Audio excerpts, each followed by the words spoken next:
MPSC वर जीवापाड प्रेम करणाऱ्या सर्व स्पर्धकांना माझा नमस्कार। अर्थव्यवस्थेमध्ये एक नवीन डायनामिक्स आलं आफ्टर 1990s है ना। तर त्यामध्ये सर्वात महत्त्वाचं होतं ते म्हणजे कुठलंही अर्थव्यवस्थेमध्ये राष्ट्रीय उत्पन्न कॅल्क्युलेट करताना ते ग्रॉस एलिमेंटवर कॅल्क्युलेट करू नये किंवा टोटल आस्पेक्ट जो आहे ॲग्रिगेट त्याच्यावर कॅल्क्युलेट न करता क्वालिटी लेवलवर ते आकलित करावे असं सगळ्या जगामध्ये सुरू झालं आणि त्यात भारतही काही सुटला नाही। युनायटेड नेशनने स्ट्रिक्ट इन्स्ट्रक्शन दिले। त्यातलाच एक महत्त्वाचा टॉपिक तो म्हणजे व्हॅल्यू ॲडेड। तो म्हणजे व्हॅल्यू ॲडेड, मूल्यवर्धित काय आहे बाबा, मूल्याचं वर्धन म्हणजे मूल्यामध्ये वृद्धी हे काय आहे, ही भानगड काय ते आज आपण समजून घेऊया एकदम थोडक्यात। पण त्याआधी नेहमीप्रमाणे तुम्हाला माहित आहे तुमच्यासाठी 2 प्रश्न मी नेहमीच आणतो डोक्यात फिट ठेवायला। तर पहिला प्रश्न पाहायचा चला मग बघूया। पहिला प्रश्न आहे तुमच्यासाठी माझं निपटलं असं मी नेहमीच म्हणतो, मूल्यवर्धित या अर्थशास्त्रीय परिमाणाचे सूत्र कोणते? What is the formula of economic measurement value added? 1. विक्री किंमत मायनस उत्पादन खर्च, selling price minus production cost. दुसरं नफा अधिक रॉयल्टी, प्रॉफिट अधिक रॉयल्टी दिलेला आहे। एकूण किंमत मायनस उणे घसारा, टोटल प्राइस मायनस डेप्रिसिएशन। आणि बाजार किंमत है ना उणे उत्पादक किंमत, market price minus producers price. कुठला फॉर्म्युला आहे हे लक्षात घ्यायचं। दुसरं, मूल्यवर्धित या अर्थशास्त्रीय संकल्पनेत कोणते घटक समाविष्ट आहेत? which components is or are included in the economic concept value added? अ. वस्तूच्या मूल्यामधील वृद्धी, increase in the value of a product. ब. उत्पादन घटकांच्या उत्पन्नामधील वृद्धी, increase in the income of factors of production. आणि क. ग्राहकांच्या बचतीमधील वृद्धी, increase in the saving of the consumers. 3 अ ब क मध्ये कोणते घटक हे समाविष्ट आहेत या संकल्पनेत ते तुम्हाला सांगायचं आहे। आले 2 प्रश्न डोक्यात फिट? ओके। आता आपण थोडक्यात हा कॉन्सेप्ट समजून घेऊया। मूल्यवर्धित काय आहे? कोण दिसते बापू? लमचा गण्या किती दिवसांना आलास बे सेमड्या? मस्त हसतस बापू, काऊन रे? अच्छा, तुले हा टकाटक शर्ट भेटला। ओके, एकदम स्लिम फिट मस्त बॉडी वॉडी झक्कास दिसत होती तुई याची। कायसाठी विचारा, कायसाठी बापू? आबे तर झिपरीले, बस याले झिपरीले इम्प्रेस करासाठी भालधंदे करत राहते ना। हा शर्ट भेटला खुश झाला। असो, शर्ट कितीचा भेटला बे तुले सेमडिया? कितीचा भेटला? अच्छा म्हणे मी 500 रुपया शर्ट घेतलो। किती मग घेतलो म्हणते?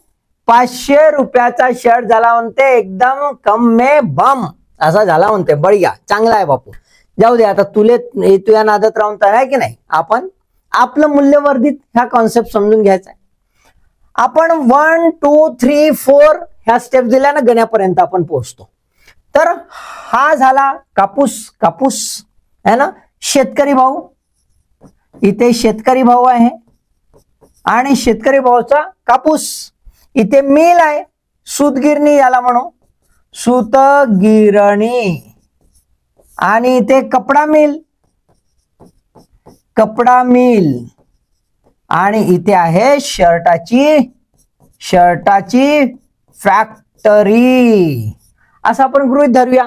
आणि इथं आलं मग फॅक्टरीच्या नंतर इथं दुकान बी आहे। दुकान असं पकडून घ्या, दुकान न देता डायरेक्ट हा फॅक्टरीमध्ये गेला आमचा असं गृहीत धरा। फॅक्टरीच्या आतमध्ये घुसला, तुम्हाला माहिती आहे फॅक्टरी आउटलेट, फॅक्टरीच्या आतमध्ये घुसला ना, तिथं दुकानात नाही घेतलं, दुकानात पडलं असतं तर अजून महाग भेटलं असतं त्याला। असो, शेतकऱ्यानं जे आहे कापूस पिकवला आणि याला विकला, तर याला विकताना त्याने विकला तर कितीला विकला? 50 रुपये असं गृहीत धरा. त्याने 50 रुपयाला कापूस विकला. सूत गिरणीवाल्याने कपडा मिलला सूत जो विकला तो गृहीत धरा 100 रुपयाचा. कपडा मिलने शर्टाच्या फॅक्टरीला कपडा शर्टासाठी बनवलेला विकला 150 रुपयाला. आणि शर्ट फॅक्टरीमध्ये आपल्या गण्यानं तो शर्ट घेतला 500 रुपयाला, असं आपण गृहीत धरूया. ठीक आहे, क्लिअर, लक्षात आलं. आता शेतकऱ्याने याला जेव्हा विकला 50 रुपयाला, तर शेतकऱ्याने काही तर खर्च केला असेल, बियाणं वगैरे घेतलं असेल काही, असं गृहीत धरूया. ते सर्व त्याला पडलं किती? 10 रुपयाला. आणि 10 रुपयाला पडल्यावर त्याने 50 रुपयाला सूतगिरणीवाल्याला विकलं. म्हणजे शेतकऱ्याची मेहनत कितीची झाली? शेतकऱ्याची मेहनत ही कितीची झाली? 50 - 10 40 रुपये. तो राबला, आपला डोका वापरला, केव्हा पेराचं, कसं पेराचं, कोणतं बियाणं पेराचं, सगळं स्किल वापरलं आणि सूतगिरणीवाल्याला विकलं 50 रुपयाला. 40 रुपये कोणाच्या खिशात गेले? हे 10 मायनस करावं लागतील. 40 रुपये कोणाच्या खिशात गेले? शेतकरी. शेतकरी हा इथे कोण झाला? प्रोड्युसर. कोण झाला? प्रोड्युसर, उत्पादक. आणि ग्राहक कोण झाला? सूतगिरणीवाला. हा ग्राहक झाला, हा खरेदीवाला झाला, खरेदी करणारा. बरोबर आहे, परचेसर. कोण झाला? परचेसर. परचेसर आणि प्रोड्युसर. आता आपल्याला हा जो 40 रुपये मिळाले, हे काय आहे? 40 रुपये त्याने इतका कस लावला, आपली मेहनत, आपलं डोकं सगळं वापरलं, रात्रंदिवस राबला आणि 50 रुपयाला कापूस विकला. 10 रुपये खर्च करून 10 रुपये इनपुट झाले. 10 रुपये काय झाले? इनपुट, निविष्टी झाल्या. आणि 50 रुपये हा त्याचं काय झाला? हा त्याने विकलेली किंमत झाली. त्याचा प्रॉफिट म्हणजे त्याने जे काही कस लावला असेल ते किती झाली? 40 रुपये हे झाली. हे काय झाली? 40 रुपये ही त्याची निचोड झाली. त्याचा स्वतःचा खरी मेहनत जी आहे, खरी कमाई, ती खरी कमाई झाली. आता हा जो 40 आहे याच्यामुळे त्याने खूप सुंदर कापूस पिकवला, म्हणून त्याला हे 50 रुपये मिळाले. त्यातून ते 10 रुपये त्याने मायनस केले. खूप सुंदर कापूस पिकवला म्हणजे क्वालिटी कापूस पिकवला, म्हणून त्याला हे पैसे मिळाले. म्हणजे 40 रुपये त्याचे कशासाठी मिळाले? त्याच्या क्वालिटीसाठी. त्यात असा फुसका पासका आणि असा काळपट मिळाला असता त्याला दिला असता का? नाही. मग सूत गिरणीवाल्यांना टकाटक सूत बनवला, एकदम मस्त मजबूत. त्याला विचार केला की अशी पीड द्यायची याले, आपल्या कापसाले, की तो धागा एकदम जबरदस्त झाला पाहिजे, एकदम जबरदस्त डासू. म्हणजे जर त्याचा कधी कापड बनवला आणि शर्ट बनवला आणि एखाद्याच्या बायकोने राप राप राप राप आपटला तरी वर्षानुवर्ष फाटला नाही पाहिजे. माणूस फाटला पण शर्ट फाटला नाही पाहिजे, असा धागा बनवला जबरदस्त. बरोबर आहे, म्हणजे क्वालिटी वापरली. मग त्याची अशी झक्कास क्वालिटी वापरली आणि त्याने कपडा मिलले विकलं कितीचा? 100 रुपये. किती? 100 रुपये. पण 50 रुपये त्यानं कापूसवाल्याला दिले होते. त्याच्यामुळे याच्या 100 रुपयामधून 50 रुपये मायनस करावे लागतील. 50 रुपये कोणाचे झाले? सूतगिरणी मालकाचे. कोणाचे झाले? सूतगिरणी मालकाचे. 50 रुपयाचे असे ढासू स्किल वापरला, असे जबरदस्त पोट्टे आणले, जबरदस्त बाया आणल्या की जे पीड देऊन मस्तपैकी सूत तयार करू शकते, किंवा अशी झक्कास मशीन आणली की ज्याच्यानं जबरदस्त सूत बनला. आलं का नाही लक्षात? ठीक आहे. त्याच्यामुळे कपडा मिलवाल्यानं म्हणे बापू असाच तर पाहिजे मला धोबीवाला, तर बिलकुल तो मला सूत दे, मी जबरदस्त कापड बनवतो. मग कापड बनवला. हा 50 रुपये जो आहे हा काय झाला? याची क्वालिटी याने दिली, त्याचा प्रॉफिट झाला. हा बरोबर क्वालिटीचा आहे. म्हणजे हे काय झालं? हे झालं व्हॅल्यू ऍडिशन. हे काय झालं? Value addition. मग तसंच कपडा मिळवाल्यानं याला विकलं 150 रुपयाला, घेतलं 100 रुपयाला, 50 रुपये याचं व्हॅल्यू ऍडिशन. असा खतरनाक कापड बनवला टकाटक. बापू त्याला आपण काय म्हणतो है ना? रिंकल फ्री असं काहीतरी म्हणतात ना. रिंकल फ्री म्हणजे आजकाल ते आलं होतं मध्यंतरी ऍड, रिंकल फ्री. तेव्हा पायाला लांबच्या तर त्याच्या रिंकल जायचं नाही, ते फ्री असं काहीतरी असेल. खरी इथं तसं नाही, एकदम प्लेन मस्त पैकी असा कापड यानं शर्टच्या फॅक्टरीवाल्याला विकला. हा 50 रुपये जो त्याने घेतला, 150 रुपयाला विकला, 100 रुपये मायनस 50 रुपये हा जो प्रॉफिट आला, तो जो आहे तो काय आहे, त्याने एकदम ढासू कपडा बनवला. कपडा बनवणे ही क्वालिटी, कपडा बनवणे ही क्वालिटी, मूल्यांमध्ये वृद्धी झाली, बरोबर आहे. तिथून हा शर्ट, तिथून आला हा शर्ट, शर्टाची फॅक्टरी शर्ट. आता शर्ट वाल्यानं बिलकुल स्लिम फिट, आपण नाही का स्लिम फिट वगैरे राहिला तर मस्त वाटते शर्ट, असा मस्त टकाटक म्हणता, बटना पाय एकदम धक्का दुरूनच दिसल्या पाहिजे, आणि मस्त पैकी त्याचा स्वतःचा ब्रँड, जे पॉप्युलर ब्रँड आहे तो ब्रँड लावला. आणि त्या ब्रँड, कारण की ब्रँडनं धंदे चालते, पॅकेजिंग जबरदस्त, बटना झक्कास, आणि असा स्लिम फिट आणि जबरदस्त शर्ट बनवला. आणि धडकन तो फॅक्टरीच्या आतमध्येच कितीत विकला, 500 रुपयाले. घेतला कितीले होता कपडा, 150 रुपयाले. मग 500 रुपयामधून 150 रुपये मायनस जर केले तर आपल्याला काय दिसते, आपल्याला काय दिसते तर 250 रुपये. अरे बापू, 350 रुपये, 350 रुपये हा एवढा प्रॉफिट कोणाला मिळाला, शर्टाच्या फॅक्टरीवाल्याला मिळाला, बरोबर आहे. मग हा 350 काय झाला, याना जो ढासू शर्ट बनवला होता, जो प्रत्येक जण म्हणते मलेच पाहिजे, म्हणजे याची युटिलिटी खतरनाक झाली, युटिलिटी खतरनाक झाली. मलेच पाहिजे, काऊन मलेच पाहिजे, तर या गण्याला विचारलं काऊन बे मलेच पाहिजे, प्रत्येक जण विचारतात, गण्या म्हणते बे मले बी तर पाहिजे, तर काऊन, अरे तर बाबा आता मी घालीन तसा टकाटक दिसेन ना, जिप्री समोर जाईन तर जिप्री इम्प्रेस, युटिलिटी इम्प्रेस, युटिलिटी आली, खतरनाक युटिलिटी आली, म्हणून तो तेवढ्यात शर्ट विकल्या जात आहे. याची युटिलिटी म्हणजे हा घातला तर लमचा असा सुकडा सुकडा दिसते, ढोला दिसते, है ना, घातला तर वाटते की भिकारी तो नो, असा जर शर्ट वाटायला लागला तर गण्या कोण घेईन का, होय म्हणून मी बापू फुकटात देशील तरी नाही घेणार.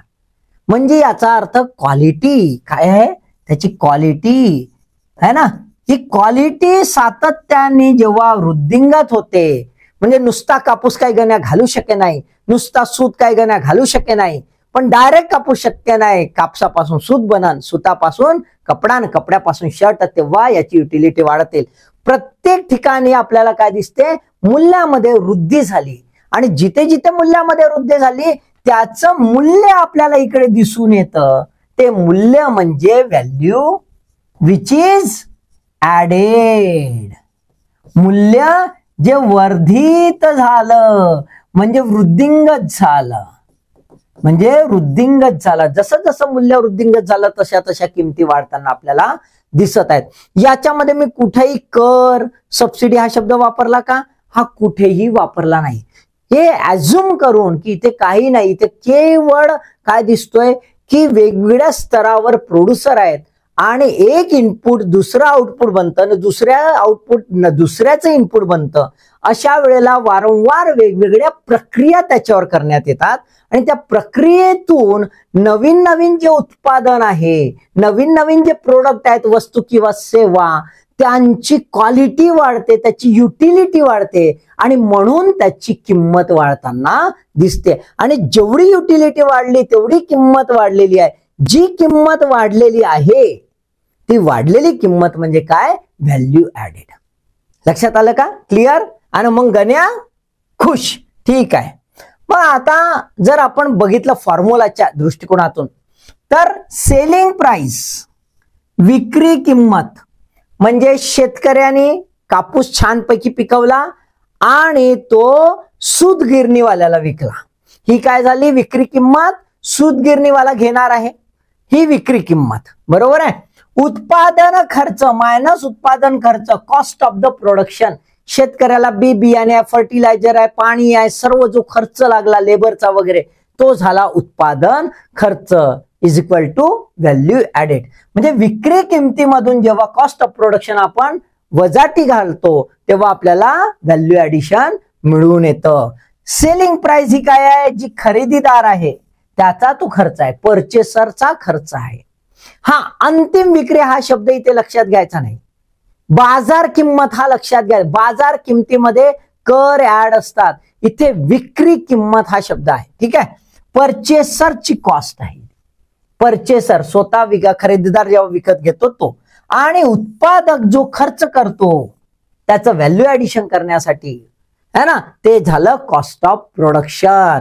कॉस्ट ऑफ प्रोडक्शन म्हणजे हे फॅक्टर्स ऑफ प्रोडक्शन झाले. Factors of production. आणि हे जर आपण काढलं तर आपल्याला काय दिसतंय की व्हॅल्यू ऍडिशन आलेलं दिसतंय. क्लिअर? ओके. आता जर आपण बघितलं तर मूल्यवर्धित हे काय आहे, म्हणजे डिफायनिंग फॅक्टरच्या कॉन्टेक्स्ट मध्ये आपण बघूया. तर बृहद अर्थशास्त्रीय दृष्टिकोनातून मूल्यवर्धित म्हणजे उत्पादन घटकांच्या सहाय्याने म्हणजे factors of production, factors of प्रोडक्शनच्या सहाय्याने उत्पादाच्या मूल्यामध्ये वृद्धी, raise the value of product आणि उत्पादकाच्या उत्पन्नामध्ये वृद्धी केली, and increase in the income of those who own the factors of production. जे फॅक्टर्स ऑफ प्रोडक्शन ज्याचं आहे त्याला त्याच्या उत्पन्नामध्ये वृद्धी झालेली दिसून येते. म्हणजे दोन बाबी इथे दिसून येतात. दोन बाबी तुम्हाला दिसून येतील. एक तर मूल्य जे आहे त्याच्यात वृद्धी झालेली आहे, मूल्य जे आहे त्याच्यात वृद्धी झालेली आहे. दुसरं जे काही उत्पादक आहेत त्याच्या उत्पन्न जे आहे उत्पन्न त्याच्यामध्येही वृद्धी झालेली आहे. जेव्हा ह्या दोन्ही बाबी एकत्र होतात, लक्षात घ्या, जेव्हा ह्या दोन्ही बाबी एकत्र होतात त्यालाच मूल्यवर्धित म्हणतात. जर सपोज टू बी मूल्यवर्धित झाले, मूल्यामध्ये वृद्धी झाली नाही, म्हणजे क्वालिटी काही इम्प्रूव्ह झाली नाही, क्वालिटी ऱ्हासू झाली नाही, युटिलिटी वाढली नाही, पण प्रोड्युसरनी छापलं का? कारण की इन्फ्लेशन झालं म्हणून, उगाच डिमांड झाली म्हणून, है ना. डिमांड पुल इन्फ्लेशन झालं, नुसतं इन्फ्लेशन, डिमांड पुल इन्फ्लेशन झालं. जे वस्तू 10 रुपयाला विकायला पाहिजे होती ते आता 20 रुपयाला सहज विकू शकत होता, कारण मागणी तेवढी आहे. आणि म्हणून उत्पादकाच्या उत्पन्नामध्ये वृद्धी झाली असेल तर त्याला आपण मूल्यवर्धित म्हणणार नाही. त्याला आपण मूल्यवर्धित म्हणणार का नाही? मूल्यांमध्ये जर वृद्धी झाली, क्वालिटी इम्प्रूव्ह झाली आणि म्हणून उत्पन्नामध्ये सुद्धा वृद्धी झाली, त्यालाच आपण मूल्यवर्धित म्हणूया. क्लिअर? लक्षात आलं? मग याच्यावरून काय लक्षात येतं आपल्याला? खूप महत्वाचं आहे. याच्यावरून आपल्याला असं लक्षात येतं की आर्थिक घटकाचा हा जो आहे मूल्यवर्धित उपयोगिता, आर्थिक घटकाचा आर्थिक कार्यक्षमतेचे परिमाण आहे. इकॉनॉमिक इफिशियन्सी सांगते, इकॉनॉमिक इफिशियन्सी सांगते की कोणती अर्थव्यवस्था किती इफिशियंट आहे, किती कार्यक्षम आहे. कारण की कार्यक्षमता असेल तरच क्वालिटी वाढेल, कार्यक्षमता नसेल तर क्वालिटी वाढणार नाही. लक्षात आलं का? क्वालिटी वाढणार केव्हा? कार्यक्षमता असेल तर. म्हणजे इकॉनॉमिक परफॉर्मन्स कसं आहे त्याचं आकलन सहजरीतीनं व्हॅल्यू ऍडिशन. जर व्हॅल्यू ऍडिशन झालंच नाही तर आपण म्हणू की सदर इकॉनॉमी जी आहे ती परफॉर्म करत नाही, ती इफिशियंट नाही आहे. दुसरं, सामाजिक स्थितीचे सुद्धा निर्देशक आहे, इंडिकेटर ऑफ सोशल कंडिशन. हे कसं? तर लक्षात घ्या, फॅक्टर्स ऑफ प्रोडक्शन जे आहेत, फॅक्टर्स ऑफ प्रोडक्शन काय आहे? फॅक्टर्स ऑफ प्रोडक्शन काय आहे? तर आपल्याला दिसतंय की कॅपिटल आहे, लँड आहे, बरोबर आहे, लँड आहे, त्याच्यानंतर लेबर आहे, है ना, त्याच्यानंतर आपल्याला दिसतंय एंटरप्रेन्योरशिप आहे, एंटरप्रेन्योरशिप स्किल आहे, बरोबर आहे, लँड आहे, लेबर आहे, एंटरप्रेन्योरशिप स्किल आहे, आणि त्याच्यानंतर कुठलं इन्व्हेस्टमेंट असेल, बरोबर आहे, राईट. मग आता याच्यामध्ये जर बघितलं आपल्याला तर आपल्याला रेंट आहे, है ना, वेजेस आहेत, सॅलरी आहे, त्याच्यानंतर प्रॉफिट आहे, इंटरेस्ट आहे, बरोबर आहे. हे कॅपिटल जर इन्व्हेस्टमेंट पकडलं तर इंटरेस्ट आहे. हे काय आहे? हे इन्कम आहे. हे अल्टिमेटली काय आहे? इन्कम आहे. हे कोणाला मिळतं?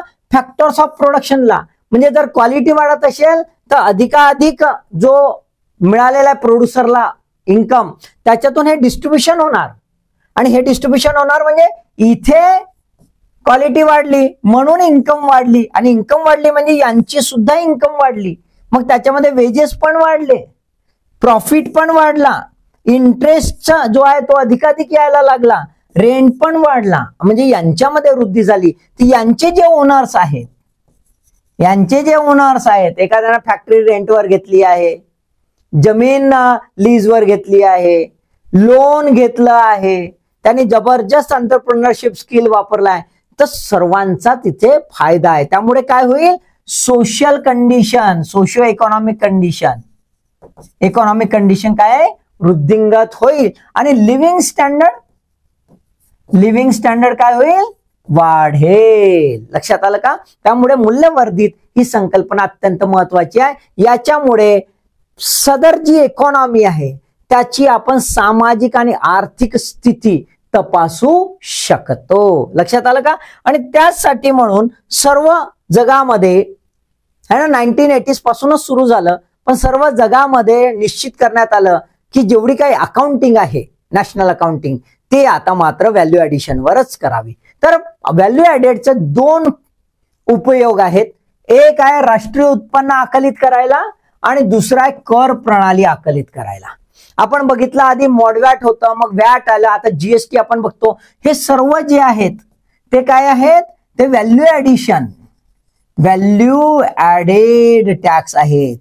हे व्हॅल्यू ऍडेड टॅक्स मध्ये कॅस्कॅडिंग इफेक्ट संपला है ना, कॅस्कॅडिंग इफेक्ट संपून गेला आणि चोरी जी होती ती पण याच्यात सहजरित्याने पकडता आली आणि जो ऑनेस्ट आहे त्याला रिबेट पण देता आला. याच्यावर डिटेल आपण बघूया. ठीक आहे. तर म्हणजे ह्याच्यामुळे बरेच फायदे झाले. सरकारचा रेव्हेन्यू वाढला है ना, टॅक्सची चोरी वाचली आणि प्रॉपर टॅक्स रॅशनलायझेशन सुद्धा करता आलं. इथे राष्ट्रीय उत्पन्नाच्या दृष्टिकोनातून आपल्याला दिसतंय ट्रॅडिशनली जीडीपी वापरल्या जात होतं. याच्यामुळे काही समजत नव्हतं की मूल्यवर्धित झालं म्हणून इकॉनॉमी वाढली की नुसतीच इकॉनॉमी वाढली, चमकाव आंदोलन झालं, काहीच लक्षात नव्हते. मग युनायटेड नेशननं सांगितलं नाही रे बाबा, तुम्ही खऱ्या अर्थाने इकॉनॉमी परफॉर्म करत आहे की नाही आहे हे जर तुम्हाला वाटत असेल तर तुम्ही राष्ट्रीय उत्पन्न जे आहे नॅशनल इन्कम याच्यामध्ये व्हॅल्यू ऍडिशन ही कॅल्क्युलेट करायचं. आणि म्हणून ग्रॉस व्हॅल्यू ऍडिशन ही संकल्पना त्यांनी प्रस्थापित केली आणि ही संकल्पना 2015 नंतर भारताने सुद्धा अडॉप्ट केली. आलं का नाही लक्षात? म्हणजे याचे फायदे दोन बाजूला आपल्याला दिसून येतात. तर त्यापैकी आपण जीव्हीआय आहे, ग्रॉस व्हॅल्यू ऍडिशन, हे दुसऱ्या व्हिडिओमध्ये, याच्या नंतरच्या व्हिडिओमध्ये पाहून घेऊया. ठीक आहे. छोटीशी संकल्पना आहे, मला वाटतं समजलं असेल, काहीच इश्यू नाही. बरोबर आहे, राईट? मग अभ्यासाला ऑल द बेस्ट.